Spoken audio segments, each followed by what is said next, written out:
ദേവികുളം നിയോജക മണ്ഡലത്തിലെ ജാതി സർട്ടിഫിക്കറ്റ് പ്രശ്നത്തിന് പരിഹാരമായെന്ന എഫ് രാജ എംഎൽഎയുടെ പ്രചാരണം വ്യാജമാണെന്ന് സിപിഐ മൂന്നാർ മണ്ഡലം സെക്രട്ടറിയുടെ ആരോപണം. തഹസിൽദാർ നേരത്തെ നൽകിയ കത്ത് ഉയർത്തിക്കാട്ടി സോഷ്യൽ മീഡിയയിലൂടെ പബ്ലിസിറ്റി നടത്തുകയാണെന്നും പ്രശ്നത്തിന് ശാശ്വത പരിഹാരം കാണാൻ എംഎൽഎ കാര്യമായ ഇടപെടൽ നടത്തിയിട്ടില്ലെന്നും വേണം വിമർശനം.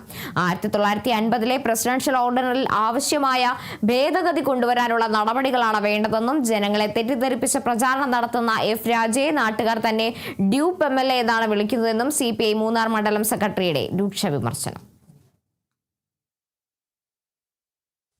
ബഹുമാനപ്പെട്ട ദേവികുളം എംഎൽഎ ശ്രീ എഫ് രാജ അവർ ദേവികുളം താലൂക്കിലെ ദേവികുളം നിയോജകമണ്ഡലത്തിലെ ജാതി സർട്ടിഫിക്കറ്റ് വിഷയം പരിഹരിച്ചതായി ഒരു തെറ്റായ വാർത്ത പ്രചരിപ്പിക്കുന്നുണ്ടായിരുന്നു. എന്നാൽ ഇവിടെ ശാശ്വതമായിട്ട് ജാതി സർട്ടിഫിക്കറ്റ് വിഷയം പ്രശ്നത്തിന് യാതൊരു പരിഹാരം ഇതുവരെ കാണാൻ സാധിച്ചിട്ടില്ല. 1950 പ്രസിഡൻഷ്യൽ ഓർഡർ പ്രകാരം അന്യ സംസ്ഥാനത്ത് കുടിയേറി പാർക്കുന്നവർക്ക് ആ 50 മുമ്പ് കുടിയേറി പാർക്കുന്നവർക്ക് മാത്രമായിരിക്കും ആ സംസ്ഥാനത്തിന്റെ ആനുകൂല്യം ലഭിക്കുകയുള്ളൂ. അത് കർണാടകയിലായാലും തമിഴ്നാട്ടിലായാലും കേരളത്തിലായാലും ആ ഒരു റൂൾ നിലനിൽക്കപ്പെടുകയാണ്. ഈ റൂളിലാണ് ഭേദഗതി ചെയ്യപ്പെടേണ്ടത്.